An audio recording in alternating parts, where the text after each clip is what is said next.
Petronius naturally temporized over the statue. He knew the nature of the Jews well enough, and certainly knew that to set up a statue of the emperor in the temple would cause something much worse than an ordinary riot. Even as it was, the Jews, who had heard what was projected, put on sackcloth and ashes, and flocked in their hundreds to the place where the statue was being created. Petronius persisted in his diplomatic delay, but Caligula was determined that these infernal people, who would not recognize his divinity of their own accord, should be forced to do so, should be forced to kneel and acknowledge him as God. Finally, enraged that the work had not yet been completed, he sent an imperial edict to Petronius to erect his statue in the temple or commit suicide. Fortunately for Petronius, the ship bearing the letter, which was dispatched in the winter of 40, was delayed by storms, and in advance of it he had further news. The word had gone round the empire like a lightning flash. Caligula was dead. On 4 January 41, he was murdered by 2 guards officers, one of whom Caligula had persistently insulted, and both of whom had been close enough to him to know that such a monster was not fit to rule a city, let alone the world. Approaching him, they had asked for the watchword for the day, and when Caligula said, "Jupiter," Cassius Cara and Gaius Sabinus cried, "So be it." Jupiter was the god who brought sudden death. Caligula, stabbed in the head and neck, fell to the ground, where he called out, "I am still alive." His assassins struck again and again, including sword thrusts through the genitals. God was dead. At the same time, a centurion who was in the plot killed Caesonia, while Caligula's daughter, Julia Drusilla, had her brains dashed out against a wall. Caligula was 29 when he died. He had ruled for just under 4 years. He was succeeded by Claudius, grandson of Augustus's wife Livia by her first husband, although rumor had it that he was in fact sired by Augustus. He was unprepossessing to look at, and he stuttered. A man whom his own mother had called something that Mother Nature had begun to work on but then flung aside. Yet the fact remains that Claudius was no fool.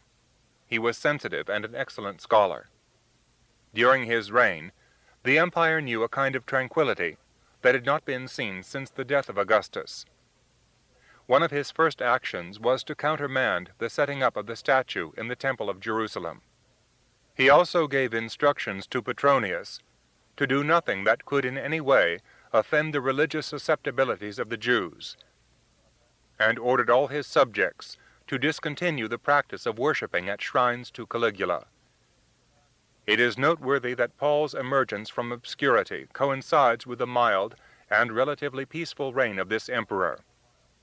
Nearly all his missionary journeys took place while Claudius was on the throne. Under Tiberius and under Caligula, they would hardly have been possible, or would have ended in disaster. When Claudius died in 54, and Nero succeeded him, Paul himself was not to have very long to live. 17. The Golden City. At about the time that Paul was summoned to Antioch to preach to the growing community there, Herod Agrippa moved down to Caesarea, the residence of the procurator of Judea. In his determination to prove that his Roman years had not alienated or corrupted him, and that he was as good a Jew as any, he had turned upon that natural scapegoat, the breakaway sect of Christ followers. It seemed clear to him that the best way to tackle the problem was to cut off the apostolic head. Accordingly, he had James executed and Peter imprisoned, with a view to having him killed after a formal trial, in which he may possibly have hoped to expose Peter's belief to ridicule. Peter, whether by miraculous intervention, as the story is told in Acts, by convincing his guards of his innocence of any wrong, or by a simple bribe, managed to escape. It is even possible that the guards themselves secretly shared his faith. Herod was furious at the loss of his star prisoner, and had the guards executed. While Herod was in residence in Caesarea, the news came through of Claudius's startling successes in Britain. He was the only emperor of the 1st century to visit the country, and his policies were to lead within 4 years to the annexation of a large part of Britain. Herod proceeded to make elaborate preparations for games and a festival to celebrate the emperor's triumph over this misty island so remote from his own sunny Judea. One day during these festivities he received a delegation from Tyre and Sidon. Herod addressed them and the assembled populace with rhetorical eloquence, the sun shining on his elaborate robes, and causing sparks like fire to glitter from his crown. Well versed in the adulation that Eastern potentates expected from their subjects, the crowd cheered, and some in front called out, "It isn't a man speaking, but a god." No sooner had Herod sat down than he was seized with terrible pains, the reason being, according to Acts, because he had accepted this gross piece of flattery, and had not given the honor to God himself. He died, eaten by worms, 5 days later. Whatever disease it was that killed him, it was certainly providential for the Christians. The 3 rulers who had been a menace to the spread of the sect, Tiberius, Caligula, and Herod Agrippa, were all dead. A comparatively benevolent emperor ruled the world. The time was ripe for expansion.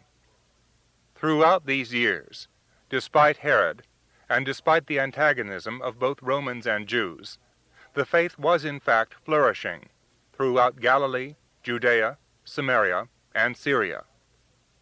It had taken root in the great city of Antioch, and was even spreading beyond the Jewish community and making converts out of former pagans. Peter's dream of the vast net let down from heaven, containing all sorts of unclean beasts, which no strict Jew might touch, is very significant at this moment.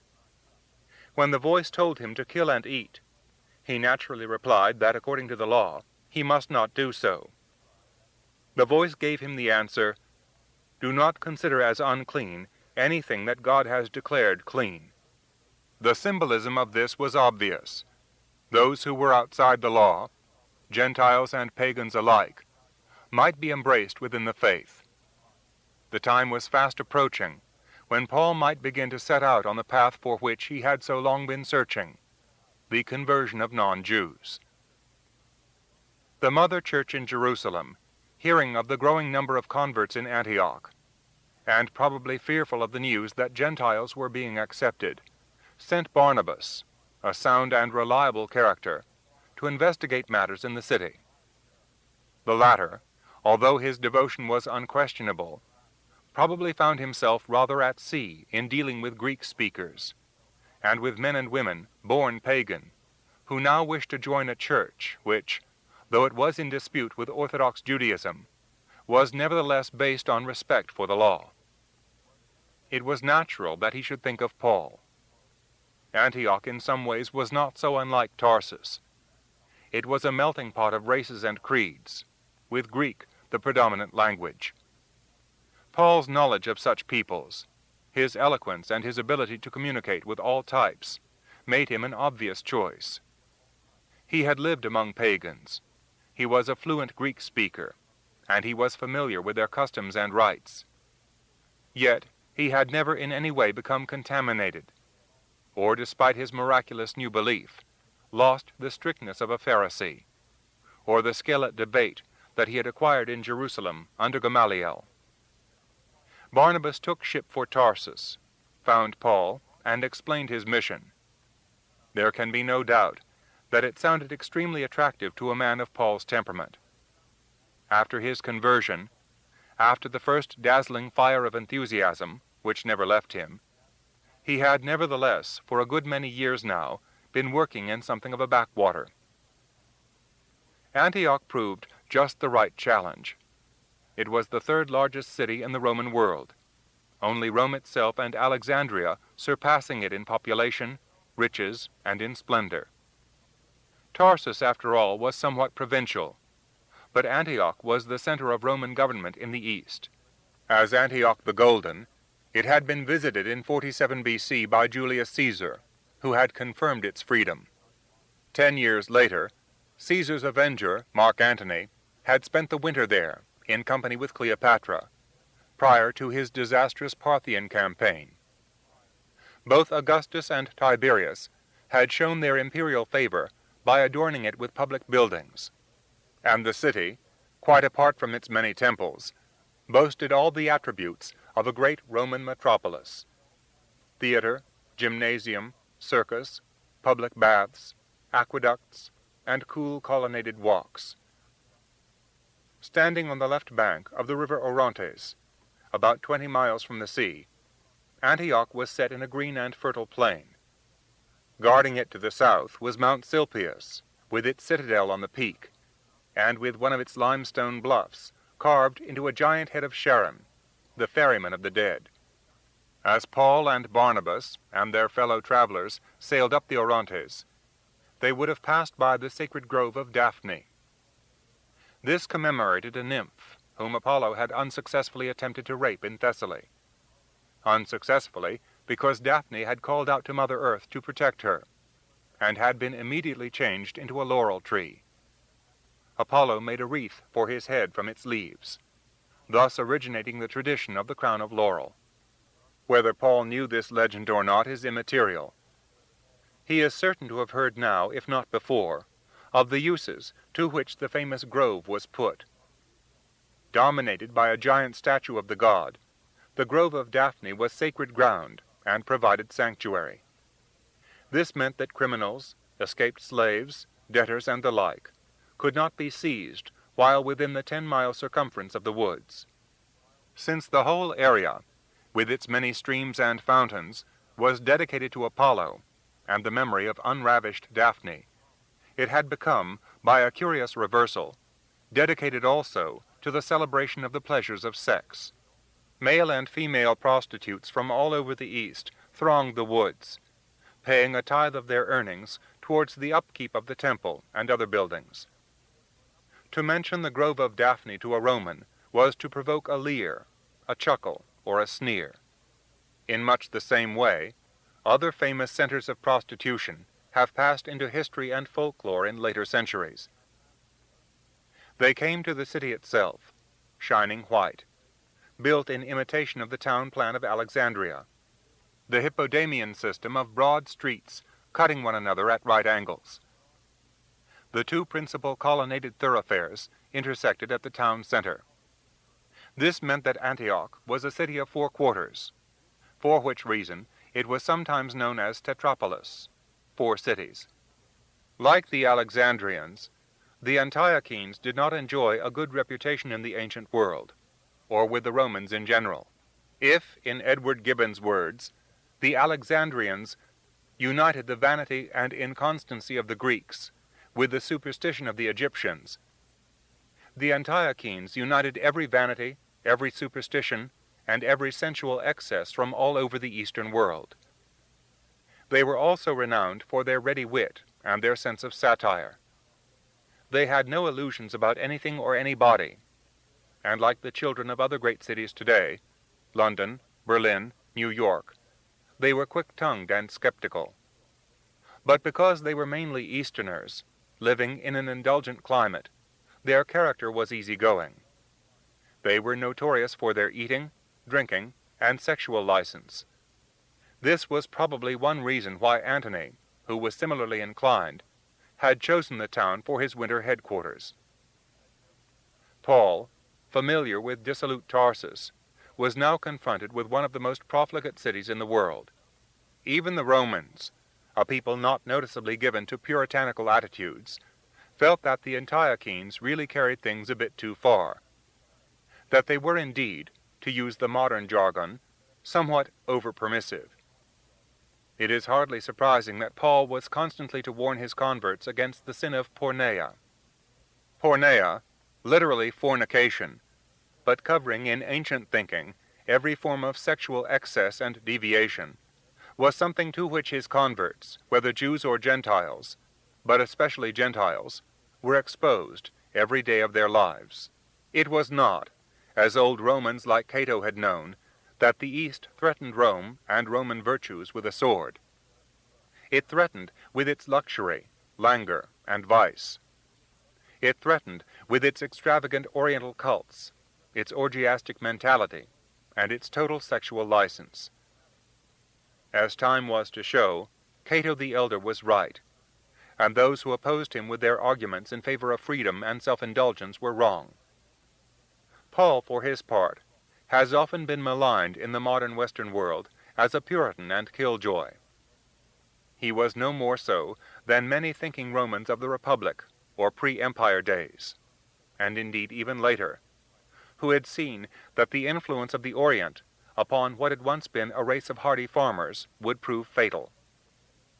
The decline and fall of the Roman Empire was not entirely occasioned, as some would have us believe, by matters of economics. Morale, or the lack of it, also played a considerable part. It is customary for many nowadays to argue that men like Paul were wrong, that they were repressive. On the other hand, looking round at many of the more advanced and free societies today, it is possible to discern something a little similar to the state of affairs that prevailed in Rome in the first century. Societies, once renowned for their hardihood and vigor, as well as morality based on the family unit, have lost both former virtues, along with their morality. On the other hand, perhaps there is no connection between these things. Human societies may possibly, and the evidence from the past seems conclusive, follow the same rhythms as nature herself: flower, fruit, and fall. While Paul was augmenting the congregation at Antioch, converting Gentiles such as the Greek Titus, the news reached the church that a famine was threatening.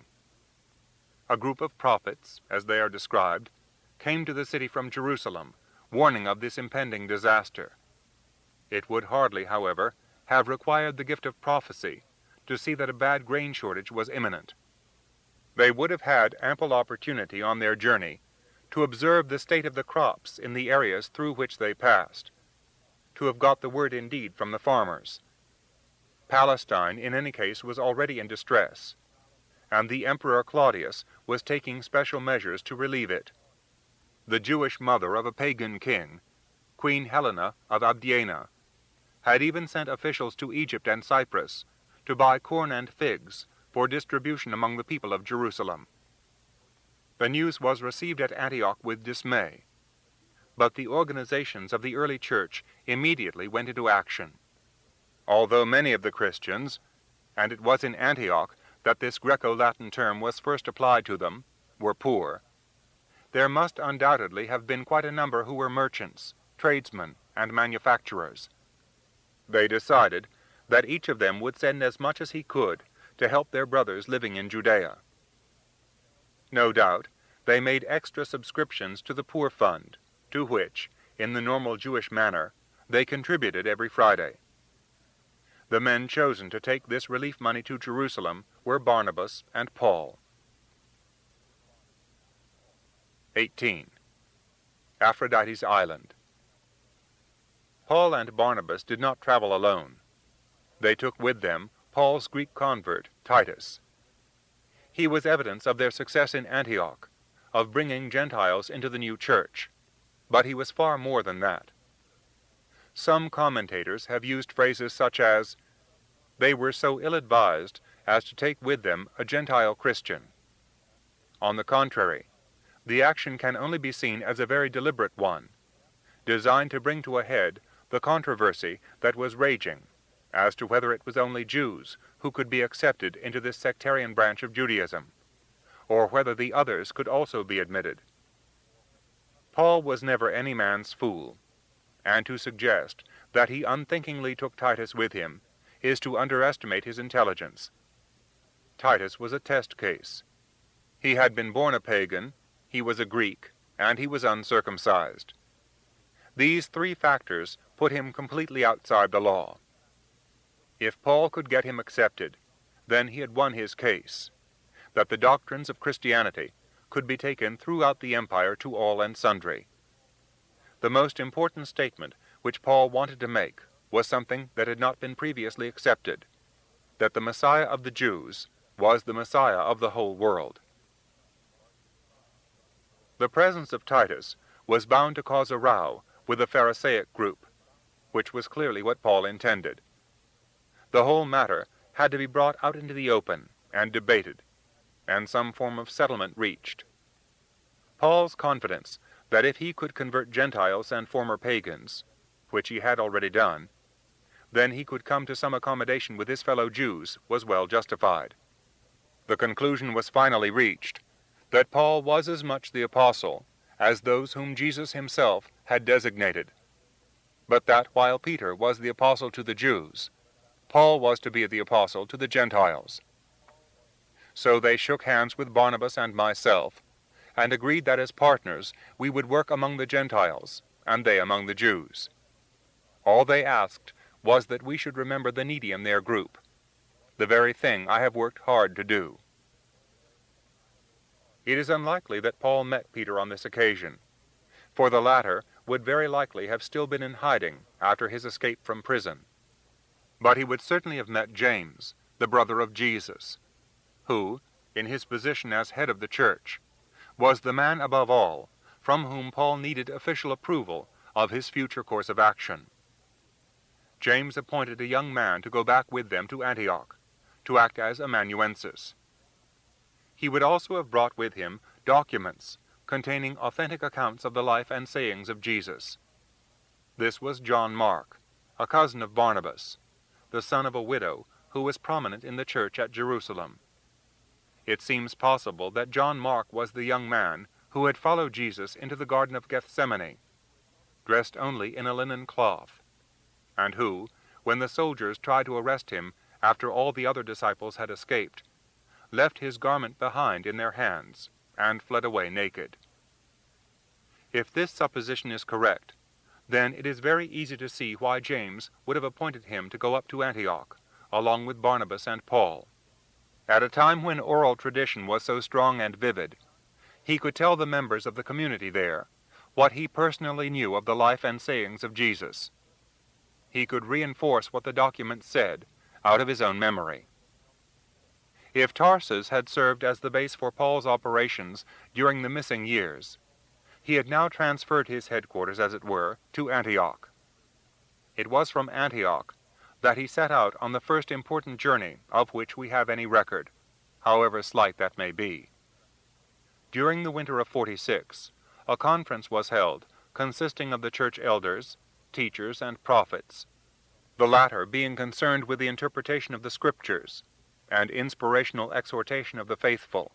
It was decided, and no doubt this decision was based on the results of the Jerusalem meeting and instructions sent by James the Just, that Barnabas and Paul should go to Cyprus along with John Mark as soon as the sailing season opened in the spring. Among those who are mentioned as being principal members of the Antiochene community were Simon Niger, the black, probably, though not necessarily, a Negro, Lucius of Cyrene, who may well have been a Greek, and Manaen. The latter was clearly of a distinguished family, for he had been brought up either as a foster brother or close companion of Herod Antipas, the Tetrarch. A mixed company, then. It was indicative of the fact that this new faith was one which broke clean through all current stratification of society. Having been sent by the Holy Spirit, as we are told in Acts, Barnabas, Paul, and John Mark sailed for Cyprus.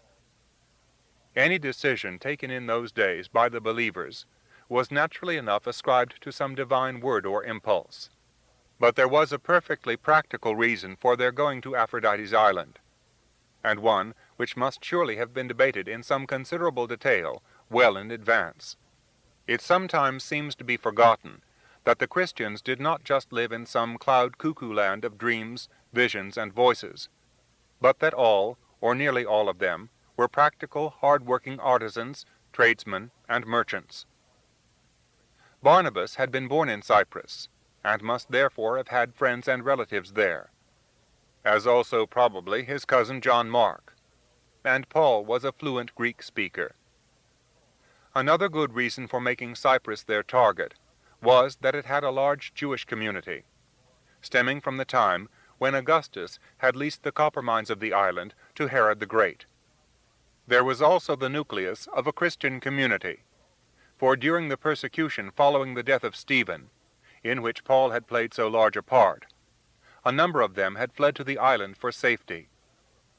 Cyprus, one of the largest islands in the Mediterranean, was also a good communication center. Roughly equidistant between the coast of Asia Minor to the north and Syria to the east, its greatest length is about 140 miles, and its greatest breadth about 60 miles. It had been celebrated for its fertility since earliest times, and had been colonized by the Phoenicians and the Greeks, and was subject to the Egyptians, Persians, and Romans. It was now a Roman province. Quite apart from Barnabas's personal connection with the island, it was clearly a good starting point for any attempt to get the movement into the main arteries leading westward to Greece, and beyond that, into the heart of the empire, Italy itself. It was easily reached from the port of Seleucia in Syria, where the three men embarked. The easternmost point of Dinaratum was only about 70 miles away, and the mountains of the island were clearly visible on a fine spring day. The three men had been escorted down to their original departure point by a delegation from the church, for it was customary then as now for groups of friends to come down and see travelers aboard their ship. They dropped down the river, and after leaving the mouth of the Orontes, turned north. A few miles away lay the main port for Antioch, Seleucia. It was here that all the large ocean-going cargo vessels loaded and unloaded, and that passengers embarked for overseas voyages. Paul and his companions would have taken a standard sea-going freighter of about 100 tons, one that ran between Syria and Cyprus, going out with manufactured goods and returning with copper, salt, wine, and fruit. With a favorable wind, they should have reached their destination, the port of Salamis, within 24 hours. Salamis, near modern Famagusta, was the center of the salt mining industry and an important commercial port, the principal city in the eastern half of the island. Here they knew that they would find a fair-sized Jewish community. They could quickly find accommodation, and equally quickly start about their business of contacting the Christian members and speaking to the other Jews in synagogues. Cyprus at this time was peaceful under the rule of Rome. Its stormy history, when it had passed between one conqueror and another, for the moment was at an end. After the Battle of Actium in 31 B.C., it had come into the hands of Augustus, but less than 10 years later, its administration had been transferred to the Roman Senate. It is for this reason that Sergius Paulus, who was governing the island at the time that the missionary party visited it, is accurately called by the author of Acts proconsul, not governor. He seems to have been a man of culture, and there is some slight but inconclusive evidence that he contributed information to the historian Pliny the Elder on the antiquities of Cyprus. He was also, like so many in his day and age, a devotee of astrology, and an intimate of a renegade Jew, one Bar Jesus. Jews and other Easterners were often to be found in Roman circles, for the science of astronomy, then inextricably mixed with the pseudo-science of astrology, had come out of the East. Juvenal, for instance, in his 6th satire, records a palsied Jewess coming round, soliciting alms. In a breathy whisper, she knows and can interpret the laws of Jerusalem, a high priestess under the trees, a faithful mediator of heaven on earth. She too fills her palm, but more sparingly. Jews will sell you whatever dreams you like for a few small coppers. Translated by Peter Green. Similarly, Apuleius, in his Golden Ass, written in the 2nd century, recounts the story of a Syrian astrologer with whom a rich merchant deposits the required sum for him to cast a horoscope concerning a sea voyage that he wants to take, if the stars are propitious. While the astrologer is making his calculations, a young man runs up. He and the astrologer greet one another, the latter asking how his voyage went. The young man cannot contain himself, and cries out that he was shipwrecked, lost all his property, and only just escaped with his life. On hearing this, the merchant snatches his money from the tables and makes off into the laughing crowd.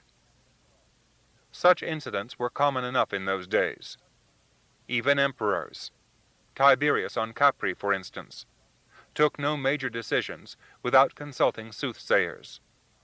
The lack of real belief in any power except fate or fortune made people of all classes disposed to listen to charlatans and rogues, as well as to those who were genuinely convinced that they could read the stars. The situation is not so dissimilar today, when businessmen, actors and actresses, truck drivers and tycoons regularly read their horoscopes in newspapers or consult their own favorite astrologer. Having strengthened the faith of the Christian community, and having preached it in the synagogues, Paul and his two companions made their way either on foot, or more probably on muleback, right along the south coast of the island to Paphos. This was the great center of the cult of Aphrodite Venus, which had been established in the old city on a hill a few miles above the port. It would have been enjoyable enough, traveling through the Cypriot spring, the mountains of the Troodos range capped with snow, and screening Paphos to the north and east, forests of pine trees dense along their slopes, the country enameled with wildflowers, and the Mediterranean sparkling below them to the south. The world-famous shrine at Paphos had, according to Herodotus, been first established by the Phoenicians, although it is quite possible that long before them there had been a local cult of a fertility goddess. The principal image, the sacred Aphrodite, was not a sophisticated Greek statue, but a simple phallic cone. Similarly shaped stones have been found at a number of other cult sites in Syria, Pamphylia, and as far west as Malta and Eryx in Sicily. The Aphrodite of Paphos, as probably the others of their time, was clothed in a woman's robes. No bloody rites disfigured the cult of the goddess of love and fertility, except the blood of virgins. For here, as in many other centers of her worship, it was customary for young women before their marriage to prostitute themselves to strangers at the sanctuary. A somewhat similar custom had obtained in parts of ancient Egypt, the theory behind the latter seeming to have been that the pain of defloration would be associated with a stranger and not with a future husband. In Paphos, where the act was considered a holy sacrifice to the divine principle of fertility, the money obtained from this prostitution went to maintain the sanctuary. Quite apart from these future brides, the precinct swarmed with the official temple prostitutes, the handmaidens of the goddess, who, as in the Grove of Daphne, paid part of their earnings to the temple. Since Paphos was a busy port, and Aphrodite was considered the patroness of sailors, there was never a shortage of customers. A brisk trade was also done in silver amulets, modeled in the shape of the Aphrodite figure, which were considered lucky charms that would preserve mariners from shipwreck and drowning. Similarly, to this day, in some Sicilian and Italian ports, including Tiberius's Capri, phalli of carved coral are sold as charms. Few visitors who buy them have any knowledge of how ancient is the cult they celebrate. Even if the three missionaries avoided like the plague the shining temple on the heights, where the sacred doves wheeled and the incense fumed, they cannot have ignored the evidence of the cult in the port, the sailors with their amulets, and the prostitutes who swarmed the docks, waiting for incoming ships. It was while they were in Paphos that an unexpected summons reached them. Sergius Paulus, the proconsul, wished to meet these visitors, whom he had heard preached a new form of religion. A man of curiosity then, eager for a sign, or eager to test the wisdom of these Jews against the wisdom and power of his own magician, Bar-Jesus. They accepted with alacrity. It was in any case equivalent to an imperial summons, and made their way up to the palace, which stood on the hill, a little above the city. The interview that followed is recorded in some detail in Acts, for it turned out to be so important that it marked the highlight of their Cyprus tour. Bar-Jesus, son of a Savior, was called in Greek Elimas, or sage. He was undoubtedly, as has been seen, typical of many of his time, with some skill in interpreting the stars as suited him, proficient also in magical tricks of the conjuring type, and being possibly a member of the court entourage, probably well off from the sale of tips and information to locals eager for official information and favors. He was certainly far from pleased when he saw that Sergius Paulus was listening with considerable attention and even apparent approval to the message that this bearded, weather-beaten Jew was giving him.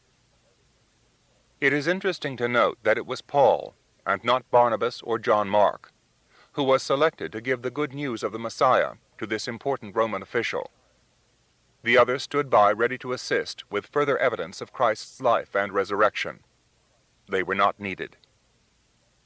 Bar-Jesus stood it as long as he could, and then, seeing perhaps his lucrative position as friend and counselor slipping from him, interposed his own arguments. He tried to turn the proconsul away from the faith. Paul's temper was never far below the surface. He had a low tolerance threshold.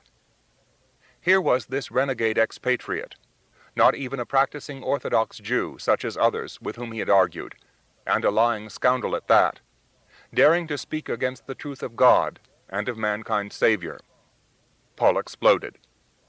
He looked Bar-Jesus straight in the eye and said, "You son of the devil, you enemy of all goodness, full of every evil trick and deceit, isn't it time you stopped trying to turn the Lord's truth into lies? Look now, the hand of the Lord falls upon you. You will be blind and not see the sun for a season." At once, Elimas felt a dark mist come over his eyes, and he staggered about, trying to find someone to take him by the hand. In this battle of two willpowers, Paul had demonstrated his complete ascendancy. Sergius Paulus was dumbfounded. He had already been deeply impressed by Paul's teaching, but now, after so extraordinary a demonstration of power, he became a believer. For those unwilling to accept the miraculous, one must immediately ask the question, what exactly happened? It is more than likely that Bar-Jesus, as an Oriental mage, believed implicitly in magic, his own and other people's. Overwhelmed by the dynamism of Paul's personality, and outstared by his piercing eyes, which transmitted like a lightning flash the passion of belief, he was completely convinced that what his opponent had said had come true. It is possible that he too in due course became a believer in this new faith. For from whom else could the historian have got the information about what he felt at the moment of losing his sight? The circumstances are not so extraordinary as they may seem to a 20th century city dweller. We have plenty of evidence from anthropologists and others, working, for instance, in remote areas like New Guinea, of contests between witch doctors, or what we might call faith healers, that sound not so dissimilar to the encounter between Bar-Jesus and Paul. Bar-Jesus disappears from the story. So also does Proconsul Sergius Paulus. But that this incident was considered very important is shown by the fact that the author of Acts has transmitted it in such vivid detail. One salient point is that from now on Saul, as he has previously been called, is always called Paul. The reason for this is not so hard to find. Sir William Ramsay put it clearly some years ago. After his years of recent life as a Jew, filled with the thought of a religion that originated among Jews, and was in his conception the perfected form of Jewish religion, did he reply, when asked by the proconsul those standard questions of the time, "What is your name, and where do you come from?" "My name is Saul, and I am a Jew of Tarsus." First, let us see what he himself says to his method of addressing an audience. 1 Corinthians 9:20. To the Jews, I made myself as a Jew, that I might gain Jews. To them that are without the law, as without the law. I am become all things to all men, and I do all for the gospel's sake. We cannot doubt that the man who wrote in this way to the Corinthians replied to the questions of Sergius Paulus by designating himself as a Roman, born at Tarsus, and named Paul. By a marvelous stroke of historic brevity, the author sets before us the past and the present in the simple words, "Then Saul, otherwise Paul, fixed his eyes upon him and said," It is noticeable also that after this famous episode, Paul, who has previously appeared as junior in the Christian hierarchy to Barnabas, is nearly always mentioned first. Although the 13th apostle, although the last, as it were, into the fold, he had made himself by his intellect, faith, and ambition one of the foremost. James, the brother of Jesus, was still the head of the church in Jerusalem, but from now on it was perfectly clear that in all the lands that lay beyond that comparatively narrow sphere in the east, Paul was to be the dominant figure. 19. News in Asia. In the port of Paphos, the three travelers found a merchantman bound for Pamphylia, a district of Asia Minor, about 150 miles sail to the northwest. Although there is no mention of how long they had stayed in Cyprus, it is reasonable to assume that arriving in the spring, having spent some time in Salamis, and then the longish route along the southern coast, followed by their stay in Paphos, it would now be early summer. This was a pleasant enough time to make the crossing, the winds blowing mainly westerly past Rhodes and the province of Lycia, and giving them a beam wind all the way into the Gulf, at the head of which stood Antalya, the principal port of the province. They did not stop, however, for the merchantman in which they traveled had cargo to deliver, and possibly timber to collect, at the smaller harbor of Perga, lying 8 miles up the Sestris River to the east. Although it is now vanished, and the river is silted up, Perga was then a center of trade between Greeks and the natives from the interior. For the first time in his life, as far as is known, Paul was confronted with a culture that was predominantly native, in the sense of being non-Greek. The Pamphylians were a mixed race of aborigines, Cilicians, and Greek colonists. Their language, the basis of which was probably Greek, was disfigured and corrupted by barbarian elements. Hardly a good ground, one would have thought, to preach the gospel. Furthermore, the summer heats were now burning over the Pamphylian plain, and the whole area, locked within the Taurus mountains, was like a giant frying pan. Furthermore again, the plain, low-lying and with stagnant waters left behind in pools from the Sestris River's spring overflow, was a perfect breeding ground for the malarial mosquito. Paul was now in his middle or even late 40s, an unremarkable age today, but in the first century, and especially for a man who had lived as hard as he had, almost the beginning of old age. And yet he was now intending to set out with a caravan across the Taurus mountains to reach Antioch in Pisidia. The prospect would be daunting even to a young and healthy man, and at some time during his stay in Perga, Paul fell ill. Reams of paper and gallons of ink have been expended over the centuries on the nature of the mysterious malady referred to as his thorn, stake in the flesh. Reams of paper and gallons of ink have been expended over the centuries on the nature of the mysterious malady referred to as his thorn, stake in the flesh. Did he, as happened to Julius Caesar, become more prone to epileptic attacks as he grew older? This seems quite likely, and the midsummer heats and enervating nature of Pamphylia would hardly have helped the condition. Some authorities, and in particular Sir William Ramsay, have come down heavily on the side of recurrent malaria being Paul's sickness, which Paul later refers to in his letter to the Galatians as the messenger sent to buffet me, and a messenger of Satan. It is quite true that recurrent malaria might be described in such terms, and would certainly prostrate the victim at unexpected times, and in a most unpleasant way. On the other hand, nothing is more alarming than an epileptic fit, in which the seizure is often preceded by a loud scream or a cry, after which, to quote J.A.C. Brown, all the muscles of the body go into spasm. After about half a minute of this tonic phase is followed by a so-called clonic phase, in which the limbs rhythmically contract and relax. The bladder or bowels may be emptied, or the tongue may be bitten, until the contractions gradually cease, and the patient lies breathing heavily and unconscious for a varying length of time. Christian historians and churchmen, as has been said before, have often been reluctant to consider Paul as having been epileptic, feeling perhaps that there is something shameful about the disease, and that it would in some way invalidate his life, his work, and his writings. This is simply not true, and where could one find a better description of Paul than that already quoted of the epileptic character, with its violence, its love of mysticism, its persecutory beliefs and impulsiveness. Certainly something strange happened in Perga that caused John Mark to abandon both Paul and his cousin Barnabas, and take ship back to Caesarea for Jerusalem.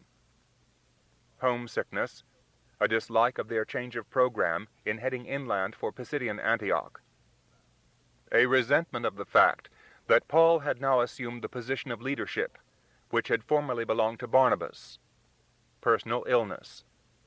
Many theories have been advanced. The record says no more than that he left them there and went back to Jerusalem.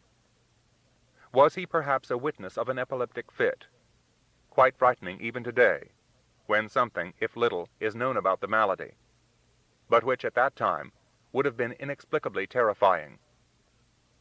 John Mark's desertion, which is how Paul viewed it, was not to be forgotten. On his next missionary journey, he refused to take the young man with him, and this was to lead to a major quarrel between himself and Barnabas. Of the next stage of their travels, the author of Acts says in his laconic way, "They went on from Perga, and came to Antioch of Pisidia."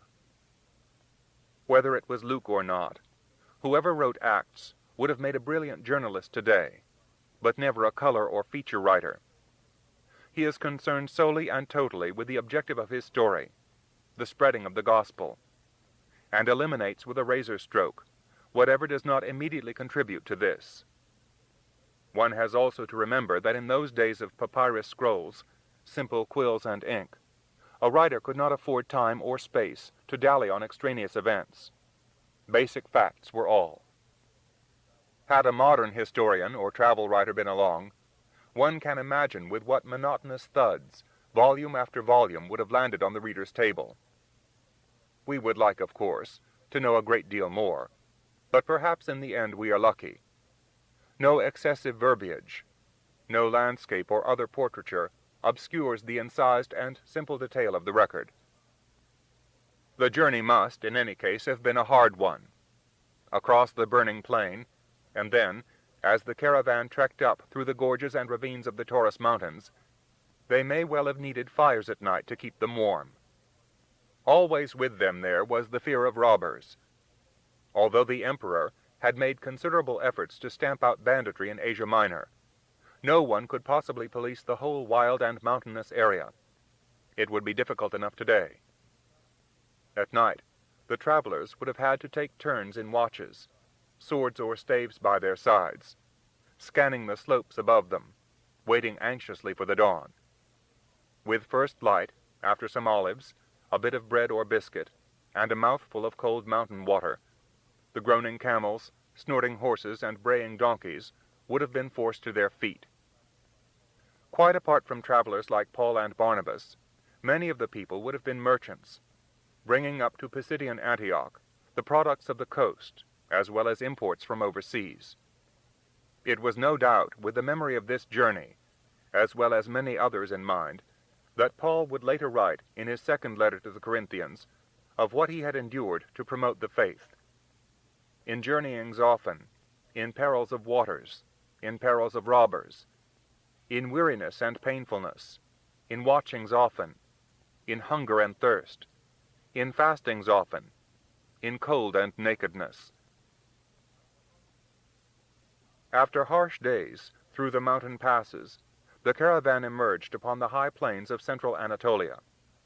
The clear air, the scattered settlements, the good farmland interspersed with beautiful lakes, in particular the one called Limni, modern Lake Egerdir, blue, shining, and freckled as lapis lazuli under the turning wind, were enough to lift up any heart. After the stifling heat of the plain, and the winds and harshness of the mountains, the beautiful uplands awaited them. And beyond, a little northeast of the lake, on a hill overlooking the plain of Antheus, lay the city. Colonia Caesarea Antiocheia was its full name, or Antiocha ad Pisidium, literally, Antioch towards Pisidia.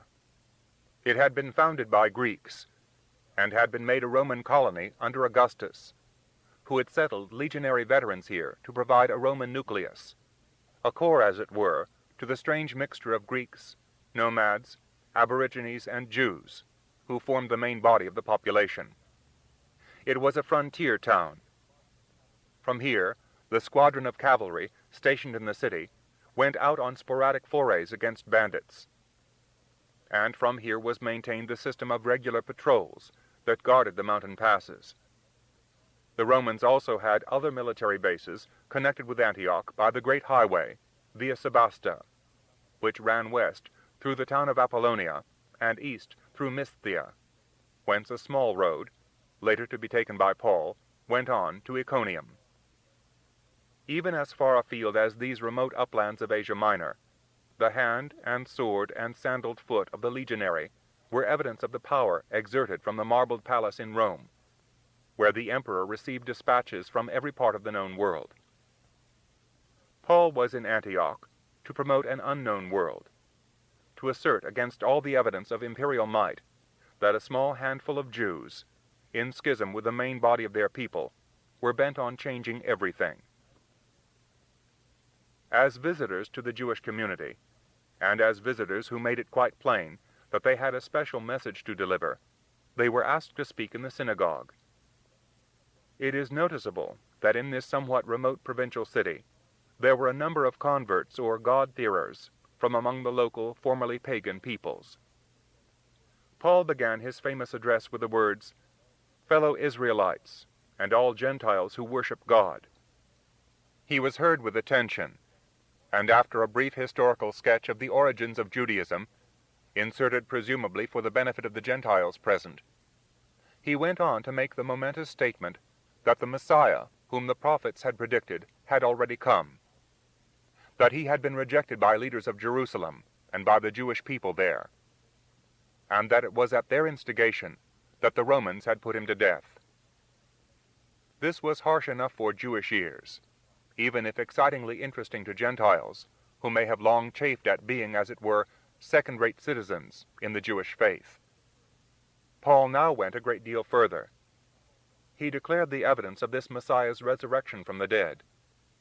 He further declared that, through him, remission of sins is being announced to you, and that in him everyone who has faith is justified from all the things for which there was no acquittal in the law of Moses.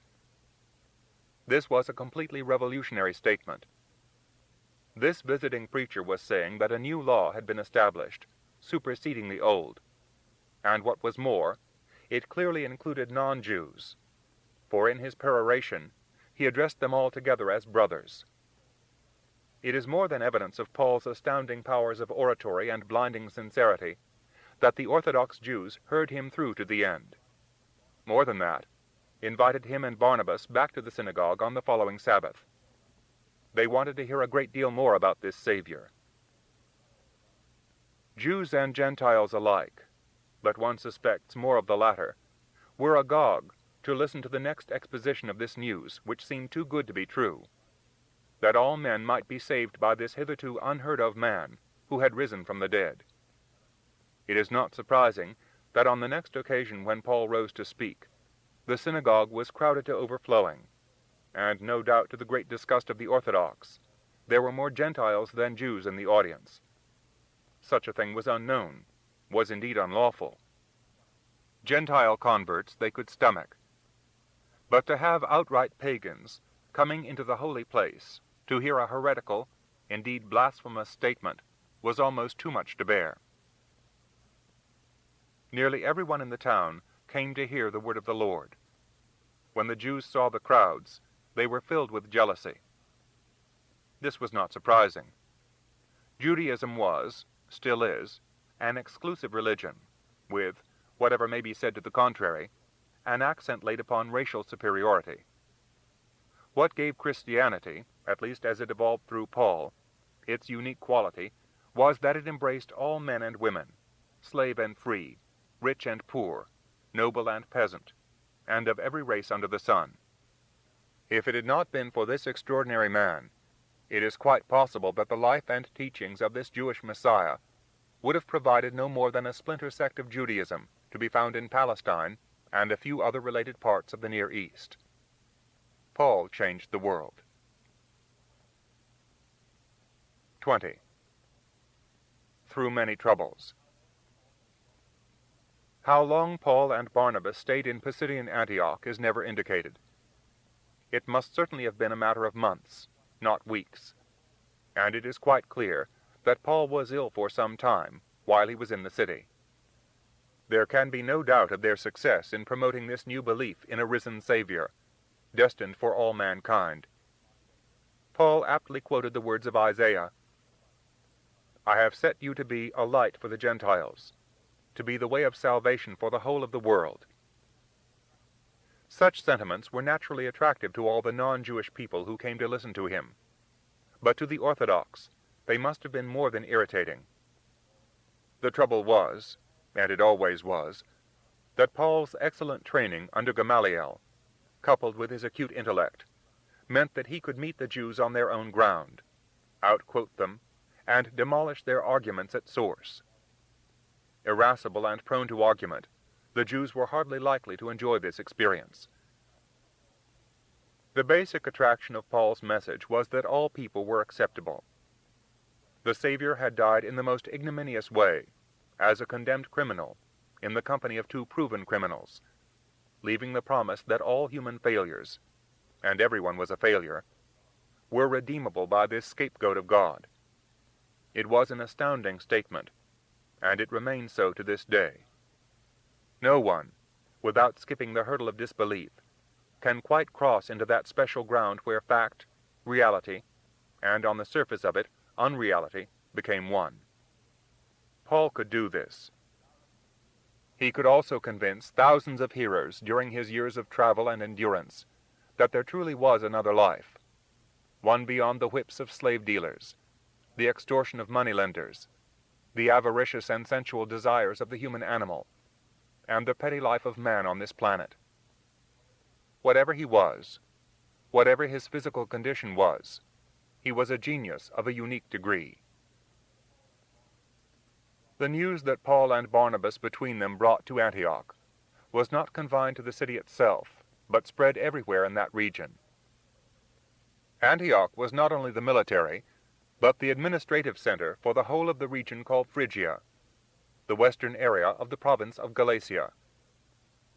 How much Paul may have known of the city's importance in this respect before making it his target is open to conjecture, but undoubtedly he will have heard about the city in his previous travels, and have come to the conclusion that it would be an excellent center for disseminating the faith. It is clear that his optimism was justified. Almost inevitably, however, the Orthodox Jews were not going to tolerate for long what they now saw quite clearly was the dissemination of a heretical branch of Judaism, and one which contravened the law in accepting into its worship uncircumcised Gentiles and former pagans. The Roman administration, for its part, was unlikely to be concerned about theological disputes among the Jews. As far as they were concerned, certainly in these early stages of the spread of this new doctrine, these Christ believers must have seemed little more than some obscure branch of Judaism. Each man to his own favorite god, let them settle their religious arguments amongst themselves. The Jews were hard workers, good merchants and craftsmen, and usually good citizens. There was only one real fault to be found with them. They had to drag religion into everything, instead of just keeping it aside for the necessary feasts and festivals. The Jews themselves could not take any action against these other two members of the race, so there was only one recourse to them, and that was to get word to the Romans that the men were troublemakers. They were causing the spread of a revolutionary doctrine, which was likely to endanger the peace of the city. Gentile women of high social standing, who had become converts to Judaism, were among those who brought the activities of Paul and Barnabas to their Roman husbands' ears. As in any colony, the first reaction of the ruling class is always to stamp out whatever seems to threaten the peace, particularly so when that colony is composed of a hodgepodge of races, and the rulers are distinctly in the minority. Paul and Barnabas were expelled not only from Antioch, but from the whole surrounding region. It is quite possible that this was one of the occasions when they were formally beaten by Roman lictors after a public trial. Paul, as a Roman citizen, and no doubt he had some document to prove it, could not be beaten without trial, although Barnabas, a Jew, could be.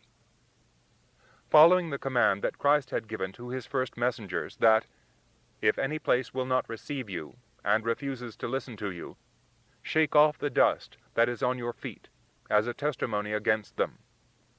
The two registered their formal disapproval against the treatment they had received. The fact remained that they had been long enough in the city, and had convinced enough of the people to share their belief, that they left behind the nucleus of a flourishing Antiochian church. It was probably the early autumn of 47 when the two men set out on the imperial highway that led to Lystra, about 130 miles to the southeast. This time it is unlikely that they went with any caravan. They were two discredited travelers in sun-bleached cloaks, staffs in their hands, a wallet containing all their worldly possessions slung over their shoulders, and heavy leather sandals on their feet. The author of Acts, while practical in so many ways, often tends to ignore a certain very basic fact: economics.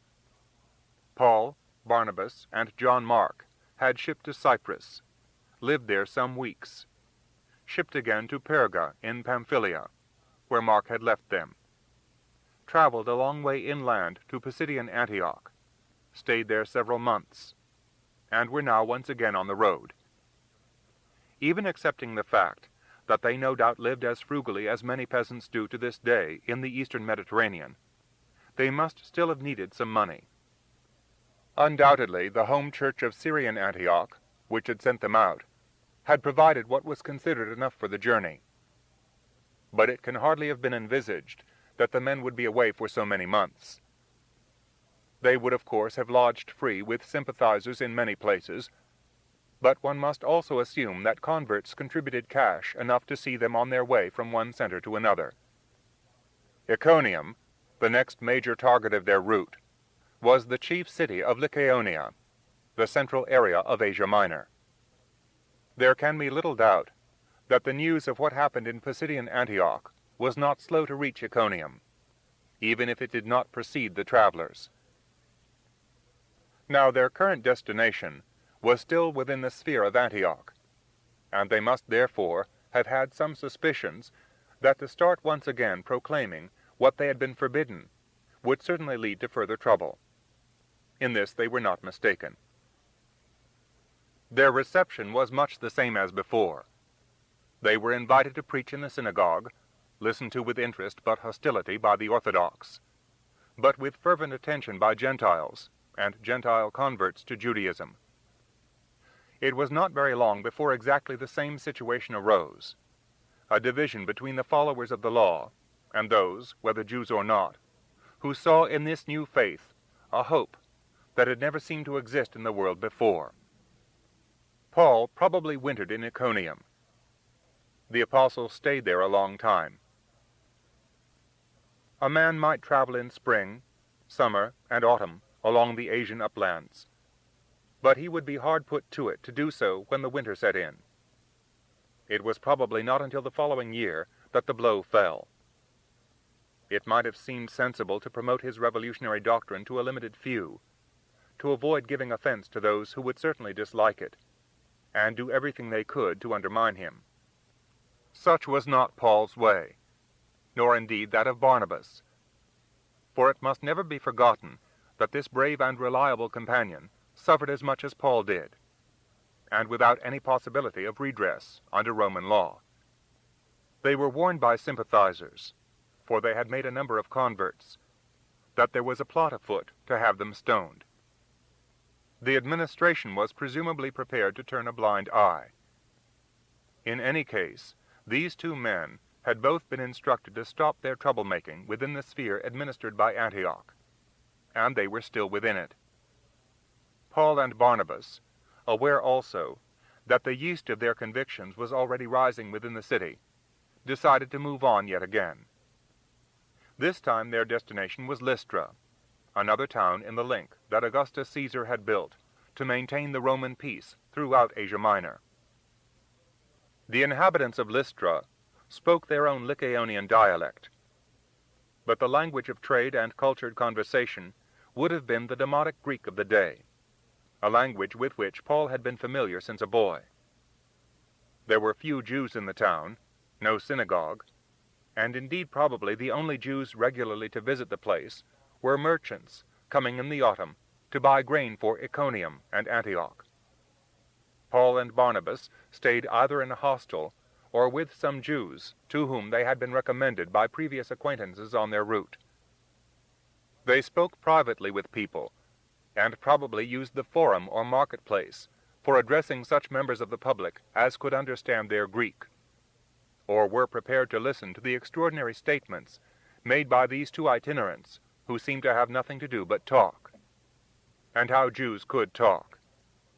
It was amazing that they ever got any work done, and this couple did not seem to be earning their living in any visible way. However, all the East was familiar with inspired madmen, followers of this, that, or the other.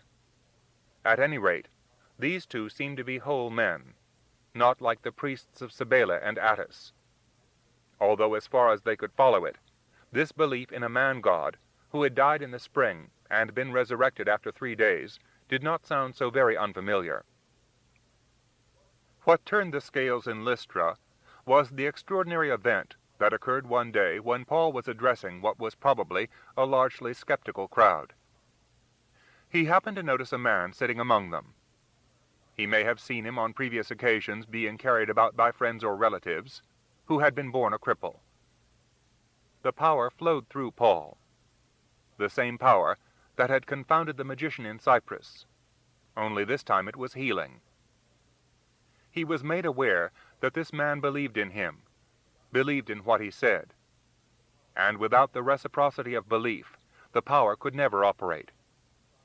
In the same words as are used to describe his encounter with Elymas in Paphos, Paul looked straight at him.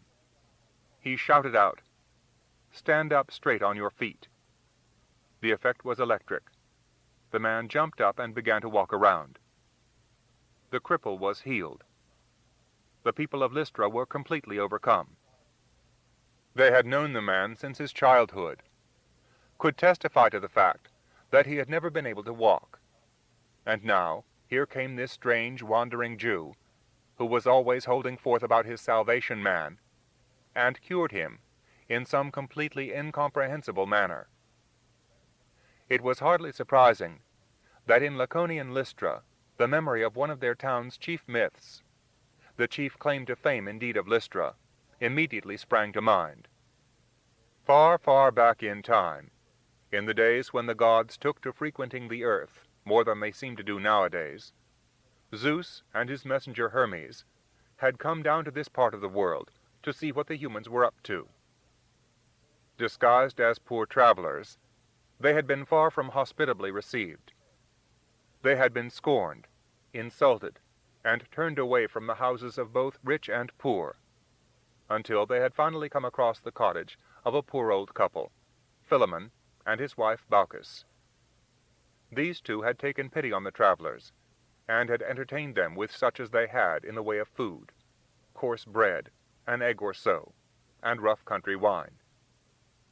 Before going back to Olympus, the two gods turned all the Lycaonians, who had insulted them and refused them hospitality, into frogs in a lake. Philemon and Baucis, however, were rewarded by having their cottage transformed into a magnificent temple of white marble adorned with gold.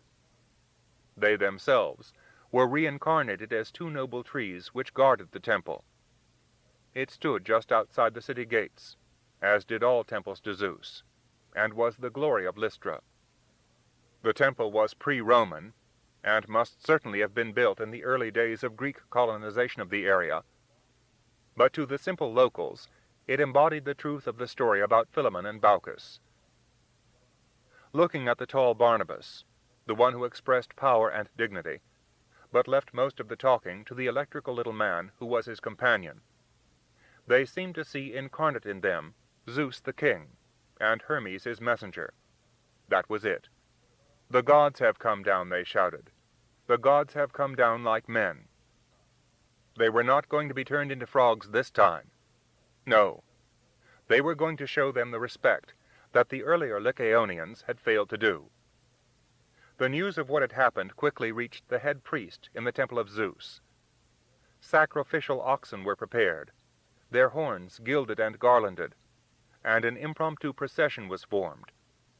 Preceded no doubt by flute players, the priest and his attendants, the oxen and the crowd streamed back in Lystra to offer sacrifice to Zeus and Hermes.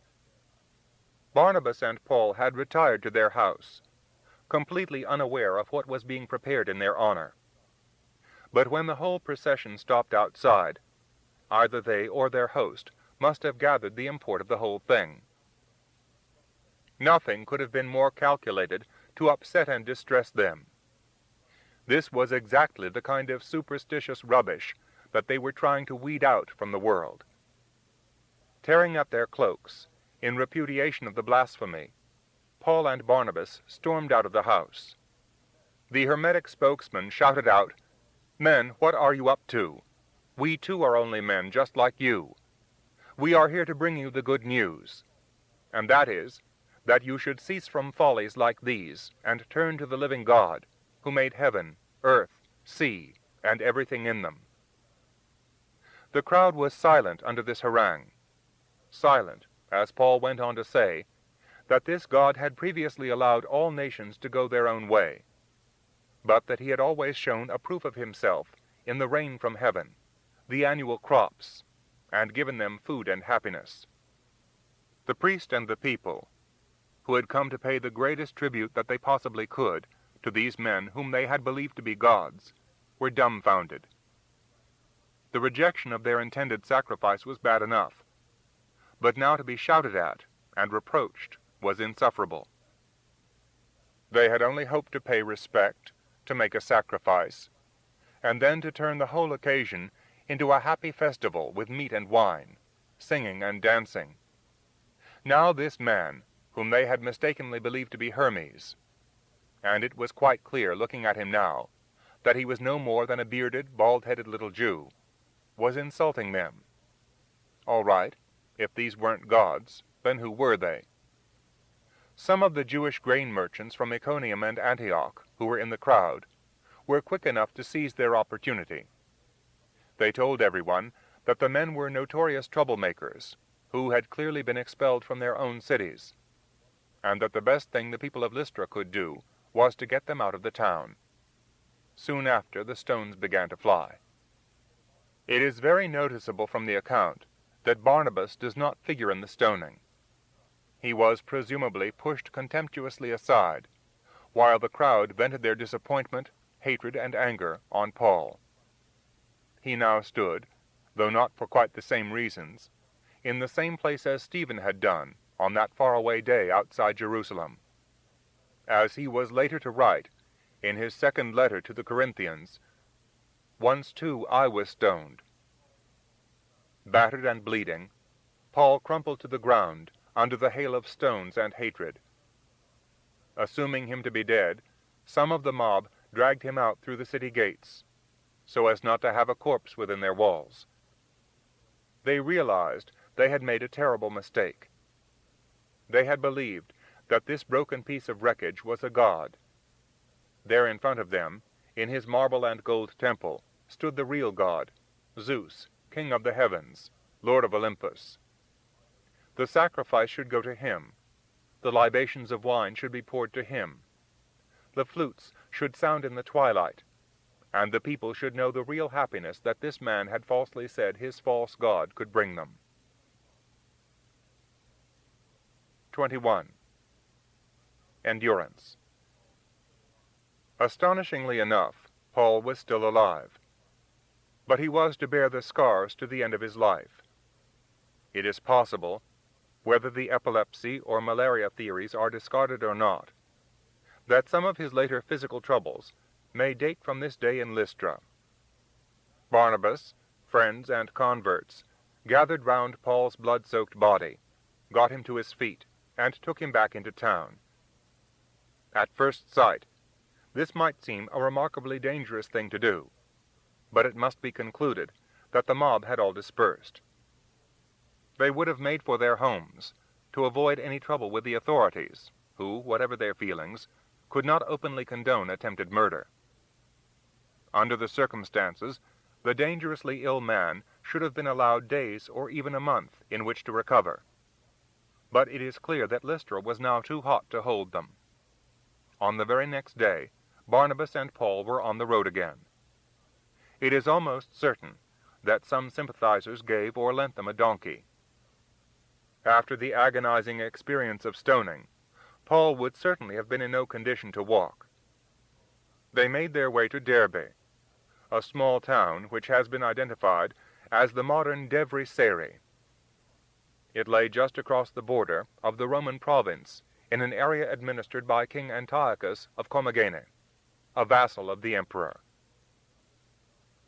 Derbe can never have been anything other than a dull frontier town, but as such, it was not a bad place for a man to recuperate. It was probably a long time before Paul was anything other than a very sick man, recovering from innumerable wounds, either in a traveler's hostel, primitive enough in parts of Asia to this day, or in a house, recommended as that of a friend or relative by one of the converts made in Lystra. He was scarred for life. He was later to write to the churches in this area that he was branded, as were runaway slaves, to prove that he was the slave of Jesus. He displayed the same qualities in his fight for health as he did in everything else. Nothing, floggings, stonings, imprisonments, hardships of all and every kind, was ever going to stop him from promoting this revolution in human life. He would tell the Jews, but especially the non-Jews of the Roman Empire, that they could all attain a life that was beyond their existence in time, that they could be delivered out of the body of this death. The most understanding quality possessed by Paul was that he was under no illusions as to the difficulties of living a good life. He was constantly aware that a life under the rule of virtue, or according to the laws of God, as he understood them from his Pharisaic training, reinforced and illuminated by his belief in the Messiah, was the most difficult thing on earth. It required a discipline far in excess of that of the Roman soldier in some lonely land, holding the frontier against Parthians, Asian horsemen, or wild Teutonic tribes. Other men before him, notably Socrates, had well understood how hard was the virtuous life, and Socrates, in a very different way from Paul, was an equally unusual man. Plato records how in a hard winter, when Socrates was serving as a soldier on campaign, at a time when everyone else was muffled up in sheepskins against the cold, he carried on in his ordinary cloak and walked barefoot over ice and snow. He was abstemious by nature, but if he felt in the mood, he could drink other men under the table. An example of his physical strength, combined with his willpower, is recorded in Plato's Symposium, a meeting of friends to eat, drink, and talk. Aristodemus said that Eryximachus, Phaedrus, and others finally went away. He himself fell asleep, and as the nights were long, took a good rest. He was awakened towards daybreak by a crowing of cocks, and when he awoke, the others were either asleep or had gone away. There remained awake only Socrates, Aristophanes, and Agathon, who were drinking out of a large goblet which they passed round, and Socrates was discoursing to them. Aristodemus did not hear the beginning of the discourse, and he was only half awake. But the chief thing he remembered was Socrates compelling the other two to acknowledge that the genius of comedy was the same as that of tragedy, and that the true artist in tragedy was an artist in comedy also. To this they assented, being drowsy, and not quite following the argument. And first of all, Aristophanes dropped off. Then, when the day was already dawning, Agathon. Socrates, when he laid them to sleep, rose to depart. Aristodemus, as was his manner, following him. At the Lyceum he took a bath, and passed the day as usual. In the evening he retired to rest at his own house. Socrates' self-discipline and his physical endurance were probably equal to that of Paul. There was a salient difference between them, however, and it is a difference that sets these two geniuses of the human spirit quite apart. Socrates, who said that virtue is knowledge, maintained that provided a man in any situation knew what was the right and virtuous thing to do, he would necessarily do it. Paul knew better. I know that good does not live in me, not, that is to say, in my human nature. Even though the desire to do good is in me, I am not able to do it. I do not do the good I want to do. Instead, I do the evil that I do not want to do. Socrates, with his iron self-control, could truly say that if he knew what was the good and right thing to do, then he would do it. Paul, with his more sensitive perception, his perception of the dichotomy of human nature, was aware that a man needed more than the knowledge of what was good. He needed spiritual assistance in order to practice it. He himself had found this in his belief, and he promised it to all others who would follow him. His experience at Pisidian Antioch and Iconium, culminating in the disaster at Lystra, had only reinforced a determination to endure all things for the sake of what he believed to be the truth. Paul and Barnabas preached the good news in Derbe, and won many disciples. It was probably the people of Derbe he had in mind when he later wrote in his message to the church throughout Galatia that, "You did not reject or despise me, even though the state of my body might have engendered scorn or disgust." One might have expected that when the spring came and the snows melted, he and Barnabas would have made their way south through the passes of the Taurus mountains to Tarsus, and so on to Syrian Antioch. Far from it. They went back the way they had come, through the city where Paul had been stoned, and the cities from which they had been ejected. They were determined to see that the nucleus of believers whom they had left behind had not fallen into error, and to correct it if they had. It seems almost certain that in all the places where they stayed any length of time, written documents concerning the life and sayings of the Savior were left behind, with whoever seemed the most trustworthy of the new believers. If Jews were highly trained in the oral tradition, the same was not so of Gentiles, a few of whom might have known long passages of Homer by heart, but little else. It is possible that they risked going back because they knew that the city magistrates would have changed with the new year of 48. But this meant little. The records were still there. The men who hated them were still there.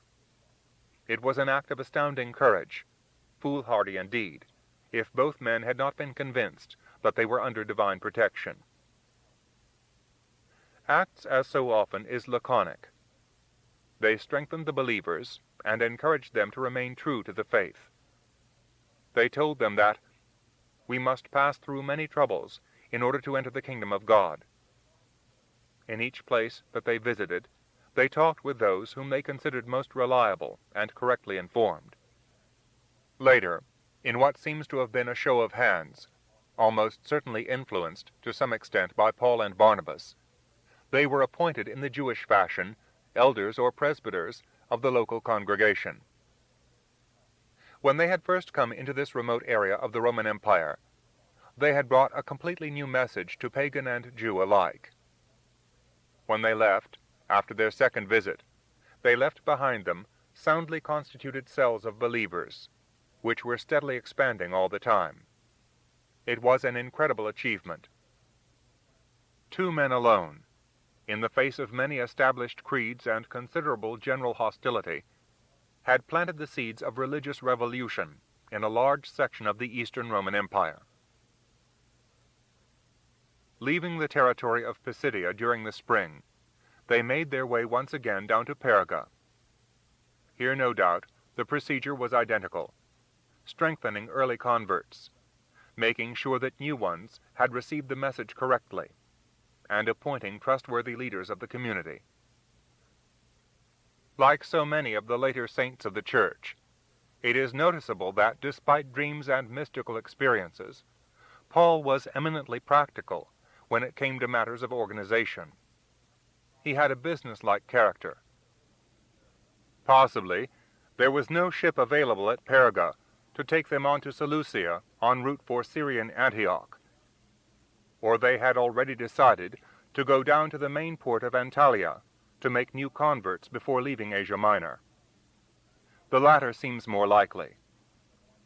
Antalya was an important town and a large commercial port, an admirable place from which the message could be disseminated by sailors, merchants, and other travelers. It was in the summer of 48 that they finally got aboard a ship bound for Syria. They had been away for 2 years. This was their 3rd sea voyage, and uncomfortable though it most probably was, it was nothing compared to the discomforts of that first summer in Pisidia, the perils of the mountain passes, or the even greater dangers and violence that they had faced in the cities. They had covered at least 1,000 miles, mainly on foot, in Cyprus and Asia Minor. It would be a remarkable achievement even for a modern traveler, intent perhaps on coming back with a travel book or documentary.